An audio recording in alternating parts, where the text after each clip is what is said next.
Well, we've come to the last topic in Unit 2, and it's time to put it all together. I'm going to be discussing a model that we call the virtual source model. This is actually a very simple model now that does a remarkably good job of describing modern MOSFETs. And we're going to be revisiting this model as we go through the other units in the course, and we'll develop a deeper and deeper understanding of MOSFET physics through the use of this model. So what we have, if we go back a couple of lectures, is we developed a model for velocity-saturated MOSFETs that had two pieces. It had a linear piece for small drain-to-source voltages, and it had a saturated piece for large drain-to-source voltages. So we have this two-piece model, and what we would like is a smooth, continuous model that goes from linear to saturation. The transition region between these two is VD-sat. In this model, we make an abrupt transition from linear to saturated at VD-sat, but we would like to make that a smoother transition. Okay, so one thing I'll point out is that in the square law theory, the drain saturation voltage is VGS minus VT. In a velocity saturation model, there is also a drain saturation voltage, but it is always significantly less than VGS minus VT. The drain current saturates before the drain voltage hits that point. Okay, so the question is, can we take these models that we've developed and can we develop a smooth model that goes between the two limits? The way we're going to do that is with something that we call a virtual source model. The particular flavor that we're going to be discussing as the course evolves is due to a group at MIT, so I'll refer to it as the MIT virtual source model. We're going to be doing a very simple version of that model in this lecture. I'll call that a level 0 model, and it will get more and more sophisticated as we proceed. But you can see here the examples of the kinds of fits that you can get to experimental data in quite small transistors, and it works with comparable accuracy in even smaller transistors. All right, so this is our piecewise linear model. So we're assuming that the mobile charge above threshold is minus Cox, Vg minus Vt, that there is no mobile charge below threshold. We'll have to do better than that later because that mobile charge below threshold constitutes the leakage current that is important in modern transistors. We also have an expression for the current in the low drain to source voltage regime. And the way I'm writing it here is current is proportional to charge times velocity. In the low VDS range, the velocity is just mobility times electric field in the channel. In the high drain to source voltage regime, the velocity is just the saturated velocity due to the high electric field in the channel. That saturated velocity we call Vset. So if we could just make the velocity go smoothly from its low value over here, VDS minus VDS over L, to its high value Vsat, then we would have a smooth and continuous model. Well, there's an easy way to do that. Whichever velocity is smaller is the one that's going to dominate. And we can make that happen by saying 1 over the velocity is 1 over the linear region velocity plus 1 over the saturation region velocity. And whichever one of those is the smaller is the one that's going to dominate this expression. All right, you just put that expression together and put it under a common denominator, and we can do a little algebra and we get an expression that looks like this. We've collected up a few of the parameters, and those parameters we labeled VD-sat. It's just saturation velocity, channel length divided by mobility. Okay, so we can now then, with this expression, you can say we can write the average velocity as a function of the drain to source voltage times Vsat. And the function is just the business here, the business over here in square brackets. All right. That function we'll call Fsat. That's the velocity saturation function that takes us smoothly from the low drain to source voltage to the high drain to source voltage. And you can see that I've added a parameter. I've added a parameter called beta. It was 1 when we did this initially, and now I'm going to allow it to have some numerical value. Typically it's between maybe 1.4 to 1.8, and this is a value that helps us fit measured data. You can even argue as to why it should have a value of approximately this regime. But this is what makes our model semi-empirical. We insert this empirical parameter that helps us do a much better job of fitting data.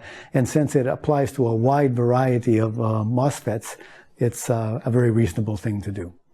So we have this semi-empirical saturation function, but the arguments I just given should hopefully help explain why it makes sense. We can take a look at that function. If we have a low drain to source voltage, we can ignore the VD over VD sat in the denominator, and that expression just goes to drain voltage over saturation drain voltage. We take that function times V sat, and that gives us the average velocity. We plug in the expression for VD sat, and we see what we have, and we just have mobility times electric field. Just what we know is the right answer in the linear regime. Okay, now in the high voltage regime, we can throw away the one downstairs, and you can see that FSAT times VSAT is just going to, FSAT is going to approach 1, so FSAT times VSAT is going to approach VSAT. That's the correct answer in the high voltage, high drain voltage saturation regime. So this expression does the correct thing in both limits, and it goes smoothly between the two. So although it's a semi-empirical expression, it provides good fits to a wide variety of MOSFETs. So it suggests that we're capturing something important that goes on in field effect transistors. Now, it's not the whole story, because we know that the current does not saturate in a short channel MOSFET. There's some finite output slope, which gives us some finite, non-infinite output resistance. So we also need to be sure that we treat that increase in current in the saturation regime with an increase in drain voltage. Well, we can see where that can come in. There's really not much we have to do to our expression. The current here is charge times saturation velocity. The saturation velocity is just a number, about 10 to the 7th centimeters per second for silicon. That's not going to change with drain voltage. The charge is minus Cox, Vg minus Vt. But we've seen that the threshold voltage does change with drain voltage. The threshold voltage is its value at low drain voltage minus a factor that is related to Dibble. So Dibble is a physical effect that lowers the threshold voltage as we increase the drain voltage. That lowering of the threshold voltage will give us more charge, it will give us more current, and that accounts for the finite slope in the saturation regime, which is really not exactly a saturation regime, but in a well-designed transistor, the slope here will not be too large. Now, I'll point out also that we sometimes talk about channel resistance. The channel resistance, we would go in the linear regime. We would fit a straight line to that expression. We would take our linear region current expression, and we would write it as drain to source voltage divided by channel resistance, and that would give us an expression for the resistance of the channel in its linear regime. Sometimes people call this the on resistance if we're doing this at the maximum gate voltage. Okay, now that's not the whole story. If we were to measure the resistance between the source and the drain in the linear regime of a MOSFET, we would find that we typically get more than the channel resistance. And that's because any real MOSFET has parasitic resistors. When we make a metal contact to the drain, make a metal contact to the source, even when we make a metal contact to the gate, we're going to have some resistance between that contact and the silicon itself. So that introduces series resistances in the drain and the source. I'm not showing one in the gate because there should be no DC gate voltage, so there's no volt drop across any resistor that might be there. All right. Now that resistor can be important for things like RF applications, but for our DC analysis, we don't need to consider it.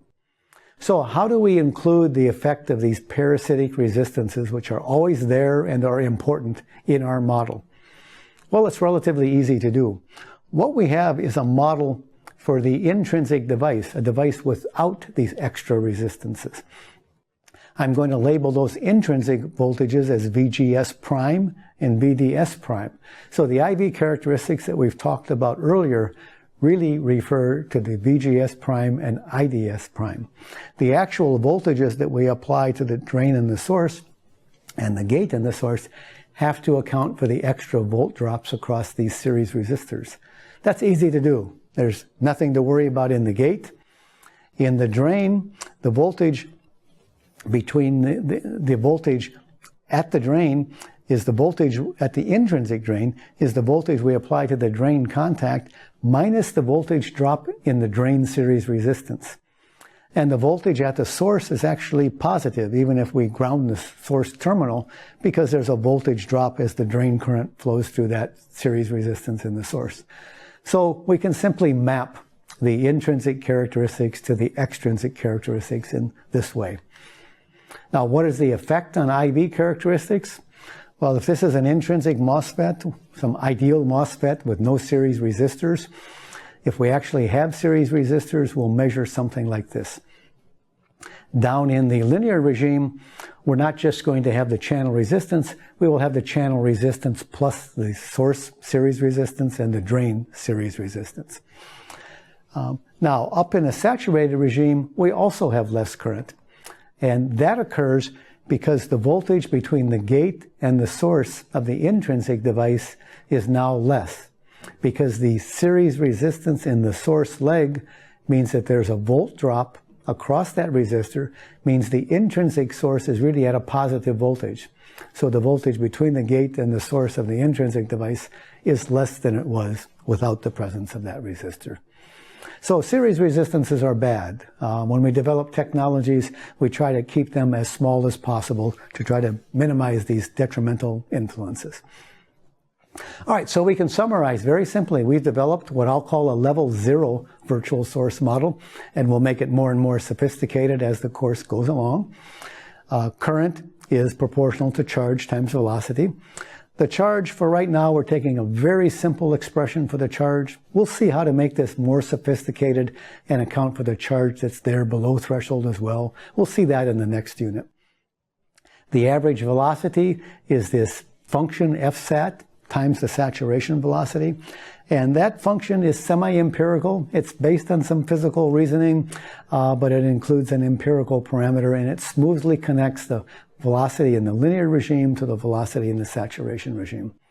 And there is a transition between the two that occurs smoothly around the voltage we call VD sat, which is significantly less than VG minus VT in the square law device. Okay, now there are only 8 parameters in this model. That's what makes it relatively nice. And most of these models are quite physical. We know what they refer to. It's not simply empirical curve fitting. Each one represents something very physical in the MOSFET. There is one empirical parameter that we've introduced, but that doesn't change much from transistor to transistor, and it helps us fit the data better. So what is the physics of this model that we've introduced? Well, it's based on what we would call diffusive or collision-dominated transport. When there are lots of collisions, concepts like mobility make a lot of sense. It's a little less clear if they make sense in the ballistic regime when there is no scattering. We've assumed that when the field is high, that there is so much scattering that the velocity is clamped at the high field saturation velocity, 1 times 10 to the 7th in silicon. Now, the difficulty is neither of these assumptions is valid in modern transistors. Now, we can see that these are some sophisticated numerical simulations of electrons moving across from the source, across the channel, and out the drain. In this particular case, this is a simulated 30 nanometer channel length transistor. When these simulations were done several years ago, this was almost an unimaginably small channel length. Today's state-of-the-art technology has channel lengths that are even smaller. You can see each dot represents an electron streaming across from the source to the drain. If we plot the average velocity of all of those electrons versus position as we go from the source to the drain, you'll get a characteristic that looks like this. And if you look at that, you'll say, wait a minute, my high field saturation velocity, presumably the fastest electrons can go in silicon, is 1 times 10 to the 7th right there. But you can see that over the entire channel, the electrons are going significantly faster. Now, to treat this quantitatively involves a lot of detailed considerations of band structure and scattering physics. But the basic reason that this is occurring is because the electrons are zipping across the channel so fast that they don't have a chance to scatter very often. They get out of the device before the scattering has been able to slow its velocity down to 1 times 10 to the 7th. So this phenomenon is called velocity overshoot, and we know that it's present in modern transistors. So that brings us to the importance of transport in MOS transistors. We can think of transport in one regime where electrons just enter the device from the source and zip across without scattering like they might do in a vacuum tube. Nothing impedes their motion. We would call that ballistic transport. And we are getting to the point where that can be observed in some modern transistors right now.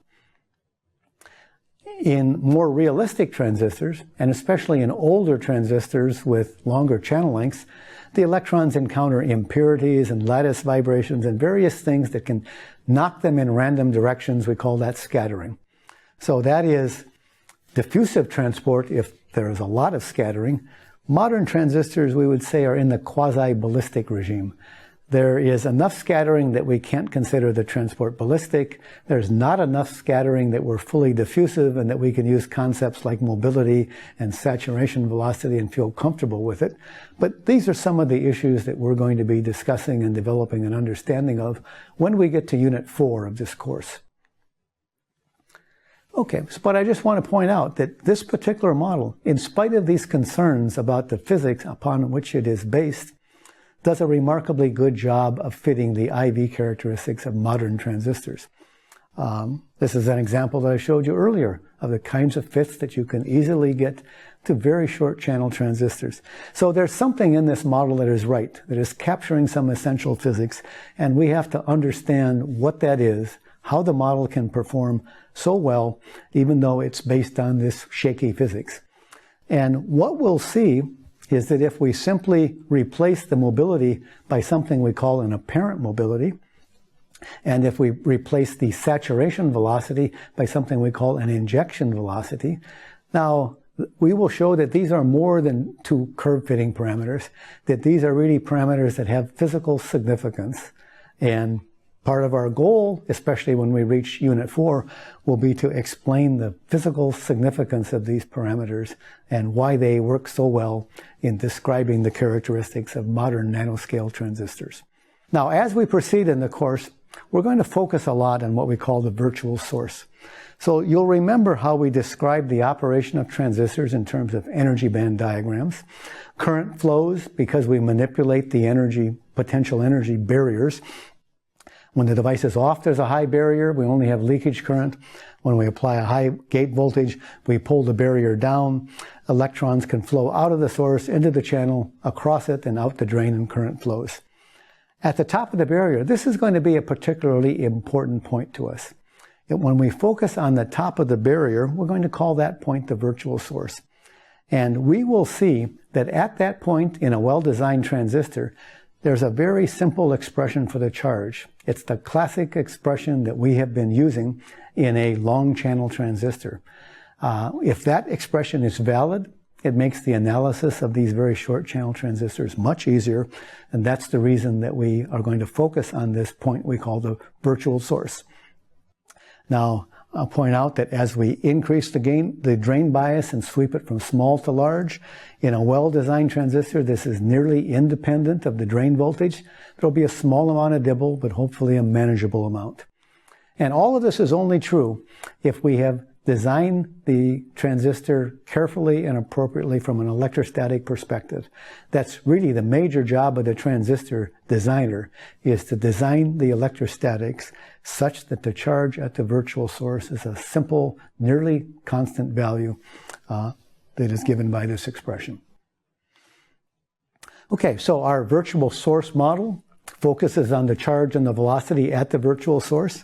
And this is the model that we've summarized, which takes our two-piece model and makes it into a continuous connection of linear to saturation region currents. Now, I'll point out that one of the attractive features about this model is that it has only a few parameters, and those few parameters have a very sound physical basis. They're easy to understand what a series resistance is, what a mobility is, what a saturation velocity is. We're going to have to develop a deeper understanding of what these parameters mean in nanoscale devices, but they have physical meaning in nanoscale devices as well. And then there's one empirical parameter that we add, which doesn't change much from transistor to transistor and really helps us fit devices very accurately. So, we've come to the end of Unit 2. In the next lecture, I'm just going to recap the main points that we've covered in Unit 2, and that will get us ready to proceed on into Unit 3.